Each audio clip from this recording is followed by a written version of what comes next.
Hello, I'm Shu. I've been working on a Lisa Fun game on my own since 16 July 2024. On that same day, I cancelled the earnest to focus on this project, and well, that paid off. I made a ton of progress compared to the previous attempts at making the game, so much that the demo of the REDUX alone is longer than the original game, so I have no regrets. Before we start with the recap, let me explain about my fun game in the previous versions first. You can skip this part if you want. So, in 2020, when I was 16, I made and finished my first game and fun game called Lisa the Blessing. Though finish is an overstatement, since the game was actually rushed because I wanted to focus on my finals that year. When school started to feel lighter, I started working on Lisa the Loyal.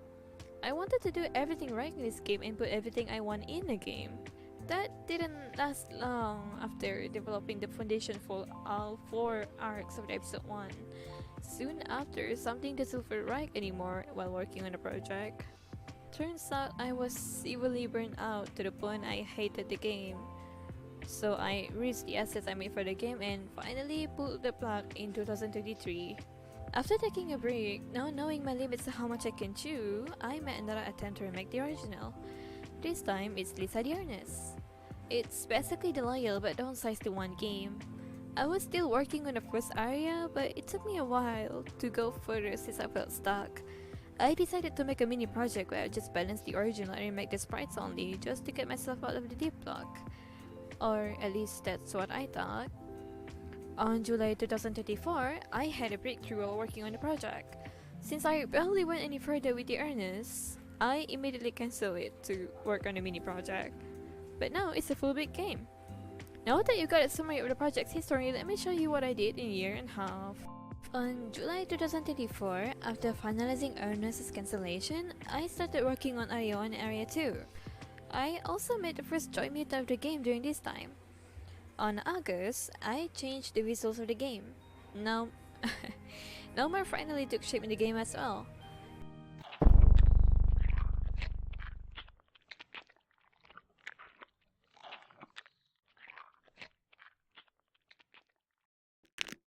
Then I got the idea to implement top-down sections to the game's progression. On September, I added the mod into the game. For the majority of the month, most of my time was spent working on the database. I spent my time studying skills and parameters to update each character's classes to fit the team and roles better. Then I started working on the next area. On October, I spent my time expanding Area 3. This includes brainstorming how progressing to the map looks like, coming up with gameplay content, and what fun bits I can include.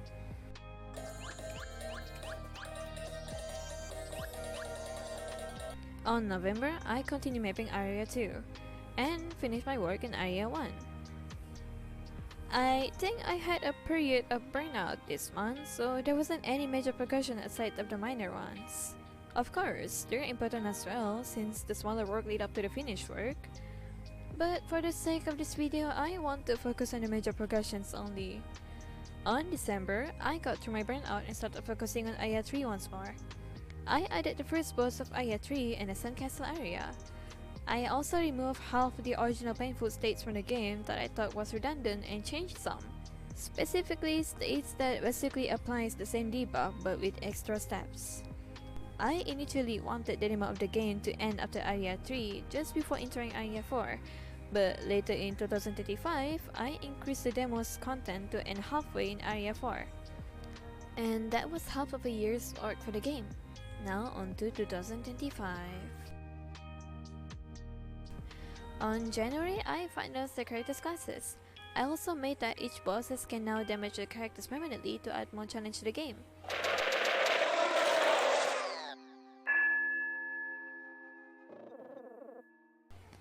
This will happen once for each bosses and the targeted characters will be randomized.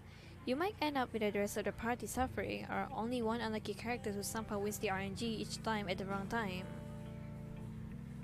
But worry not, the damage status can be salvaged with items, just like using the scrolls in Lisa the Painful. But this isn't part of the demo, so I guess my playtesters will just have to suffer. Anyway, I had a problem around this time and couldn't get myself to work on the technical parts of the game. but I wanted to keep putting in the effort, so I started polishing the finished maps.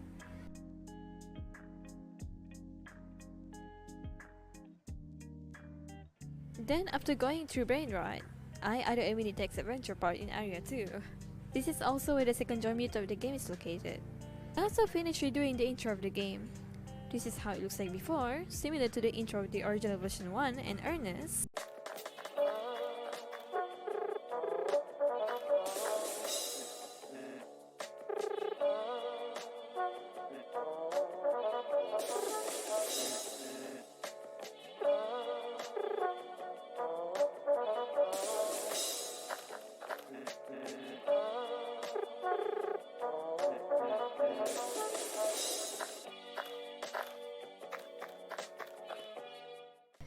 And this is how it looks like now.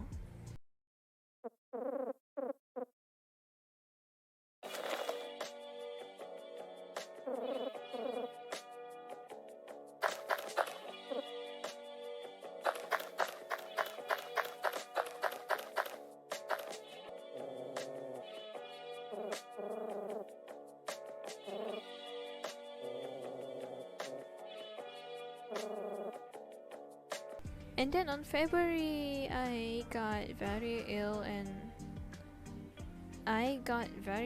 was on bed rest. Didn't get to do anything much, then be miserable, and I only start to feel better on March.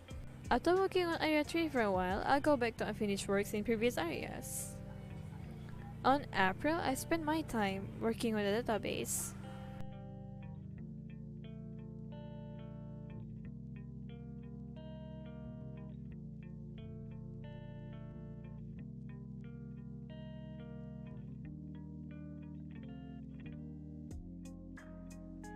On May, I finished the enemies in Area 2, so the area is now playable. Then the development got delayed by bugs. Not the technical one, real bugs. Living ones. Afterwards, I had a huge breakthrough for Area 4. I figured out the progression and gameplay for the area, so now I'm set to work on it. After the breakthrough, I dedicate my time working on Red Sands from June all the way to December. I can't really show or talk about what I did here since all of them are spoilers, so let me just show you this instead.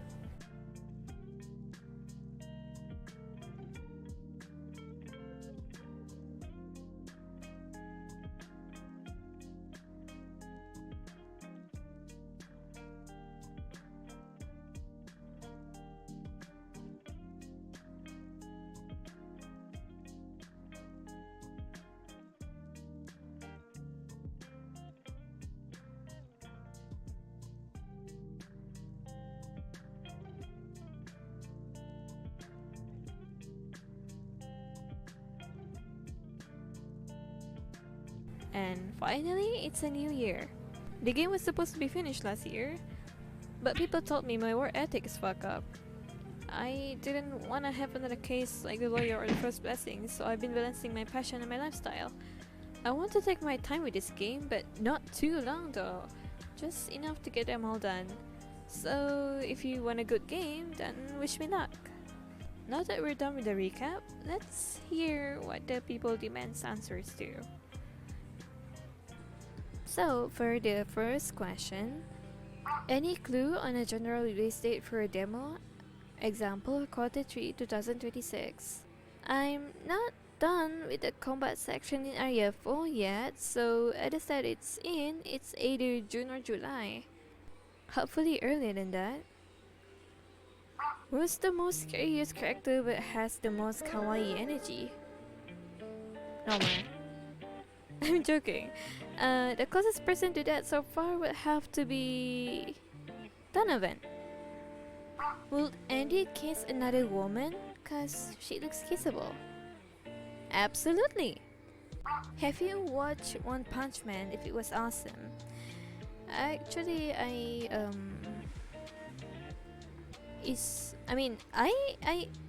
watched One Punch Man before. I only watched the first season few years ago. Do you mean like the actual anime, or do you mean, or is that supposed to be a YouTube clip or something? Hold on, let me just check Let me just look that one up. Since I'm not familiar with that, so yeah, I haven't watched it yet. Would you allow other Lisa fan game developers to freely use music, sound effects, parallax tiles, and tileset? Naturally, this will also comply with all Lisa Delio accessibility guidelines. Well, yeah. Yeah, you can. Other than Lisa, what other media inspired you to make this game?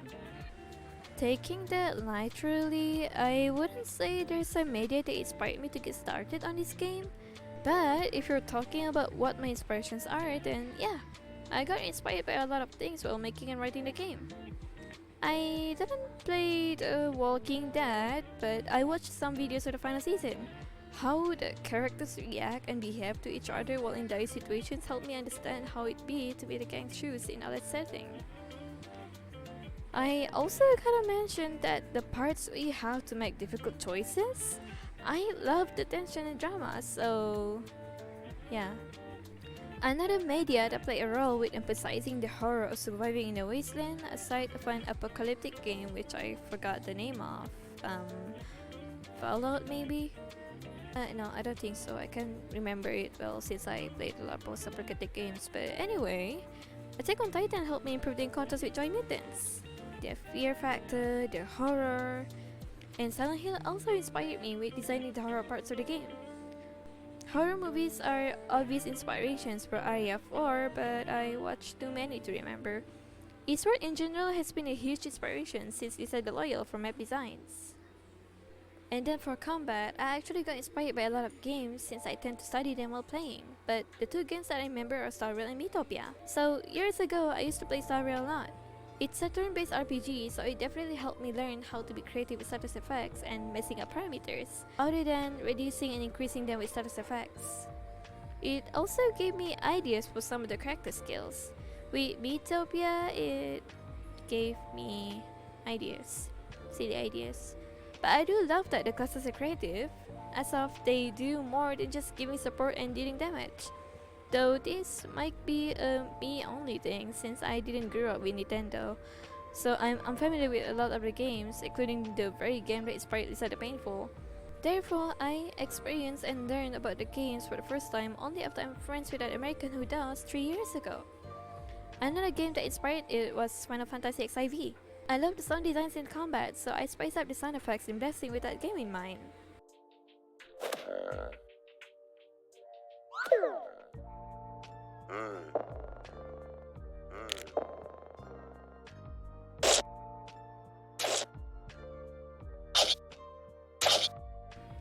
For writing my characters, the biggest inspiration will have to be Dungeon Meshi, aka Delicious in Dungeon. This literature is a major inspiration to my writing. How realistic the characters was written in Dungeon Mesh helped me improve my character writing so much, I can't stress it enough. The dynamic between the main characters, for example. How all of them are so different and even clashes with each other, how they deal with conflict together, all of them are so real. It's like they're real people. Since I'm also writing for 5 main characters, Dungeon Mesh really helped me balance the dynamic with each other and inspired me how I can put them all in the same spotlight. This media basically gave each character enough personality with their own flares and flaws to feel like an actual person. I really adore and admire Dungeon Meshi. It changed my writing game forever. So yeah, those are all that I can remember right now. But I swear I find inspirations everywhere, like random YouTube videos for example. It's impossible to list down every single media. How would the gang react to meeting Rando? The blessing actually takes place before the events of Lisa the Painful. Also before the Rando army became a huge thing and well known. This is implied in the game. But if they already are during the blessing and the gang meets them, I think they will be very defensive but can still trust them to some extent because of their reputation. After blessing, they knew better than to be around any other gangs. You'll see. Hello, Shu. How long do you think the final game will be in hours?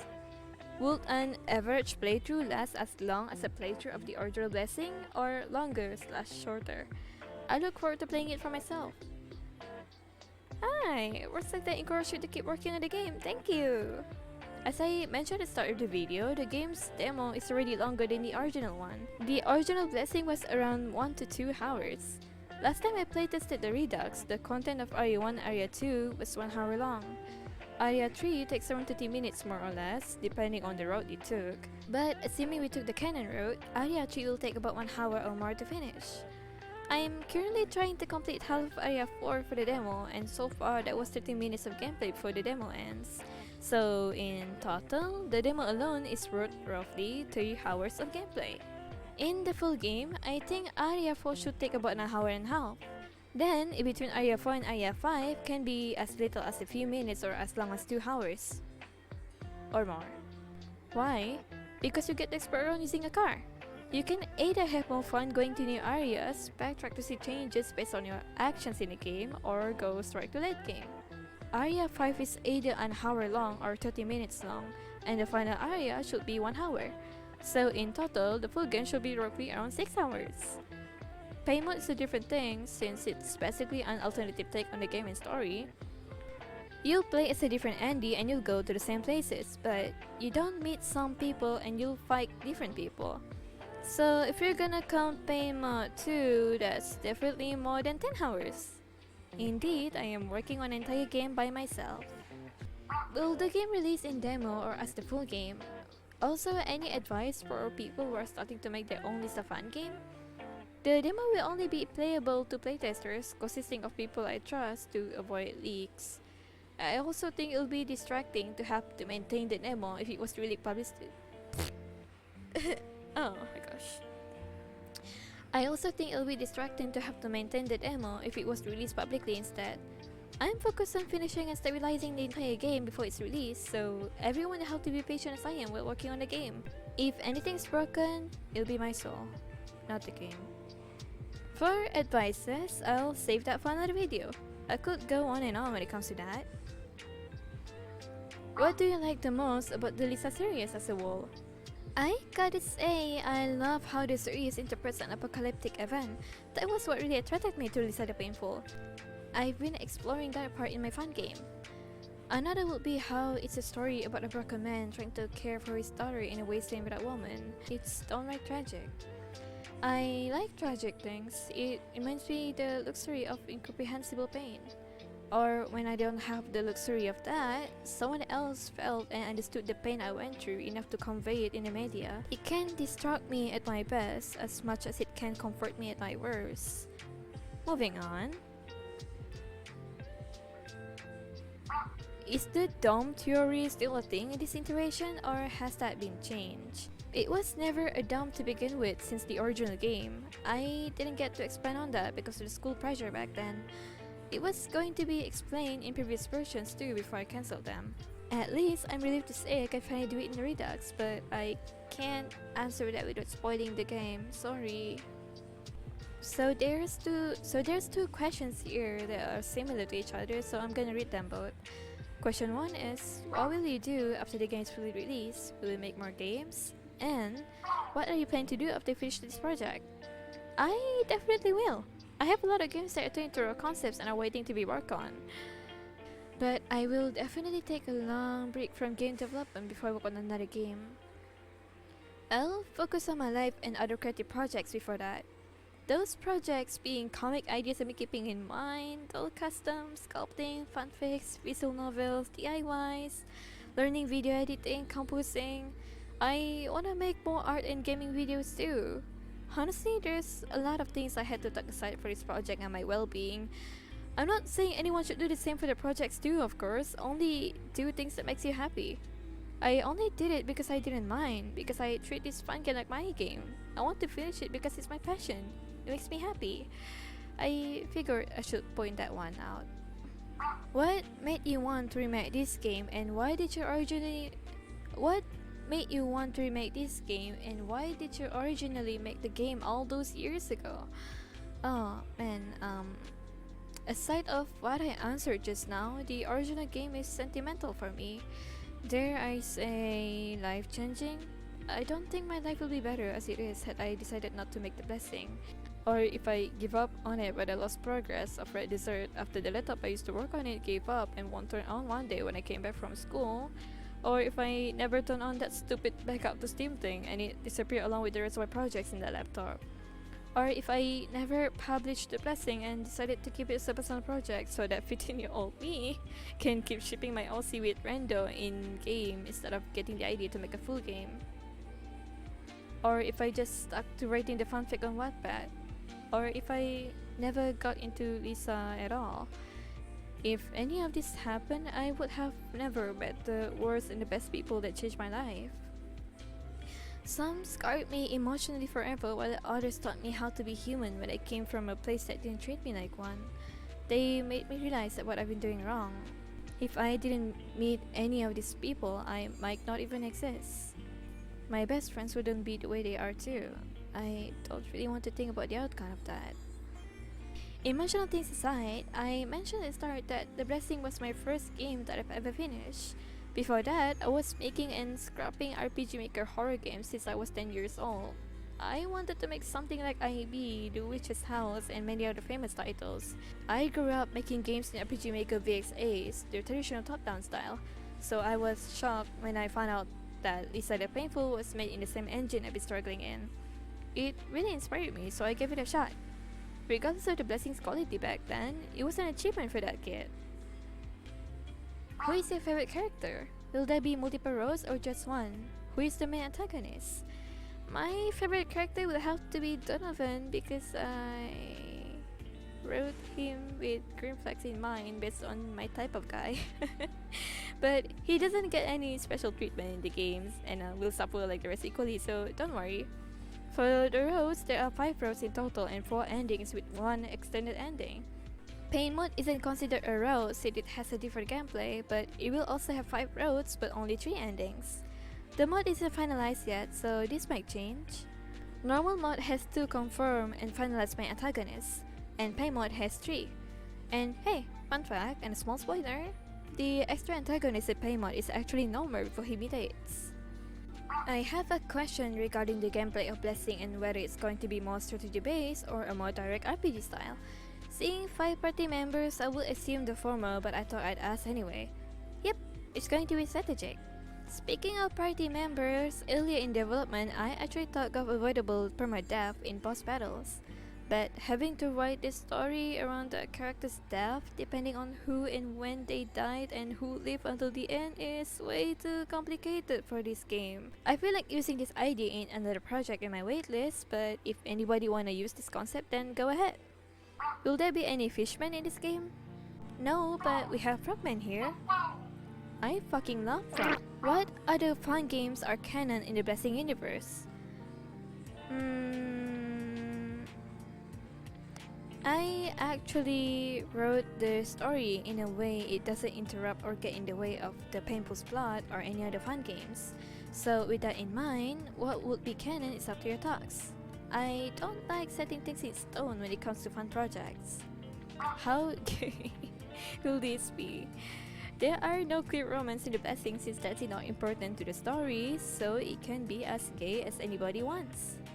If the main group had a favorite game, what would each of the favorites be? Oh, well,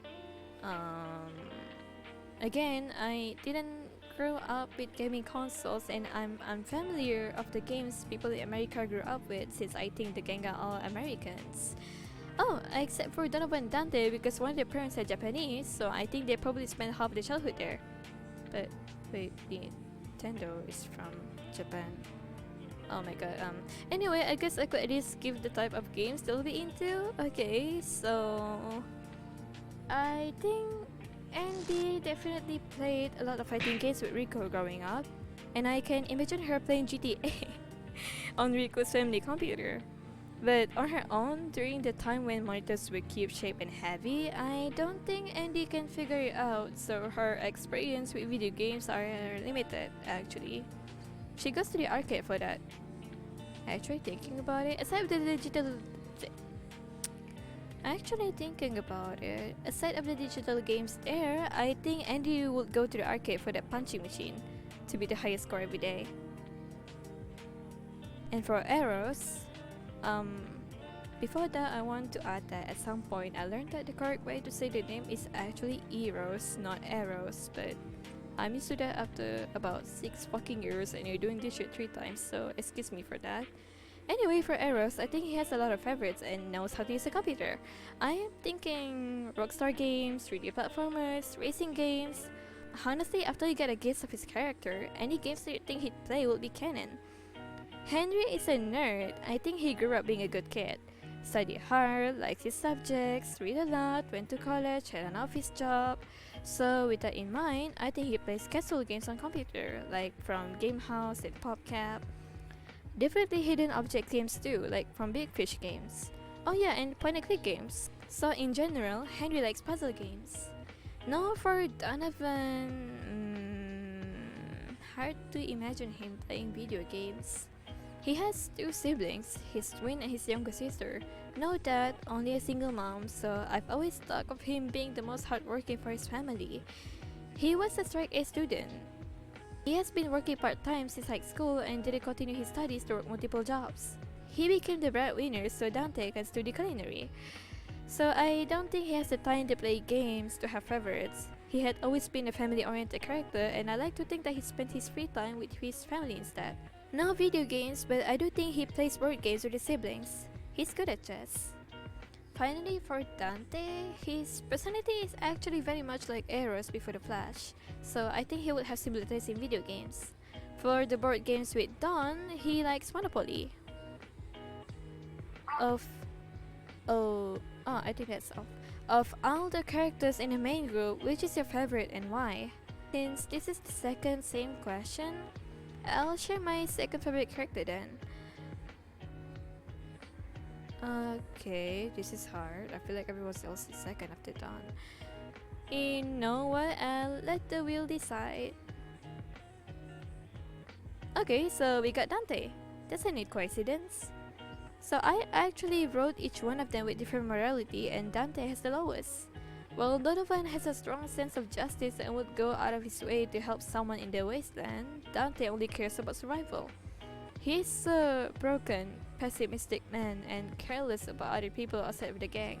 If someone told him to kill bad people so he and his friends can get through somewhere, he would get the job done quickly by killing the person giving the order instead.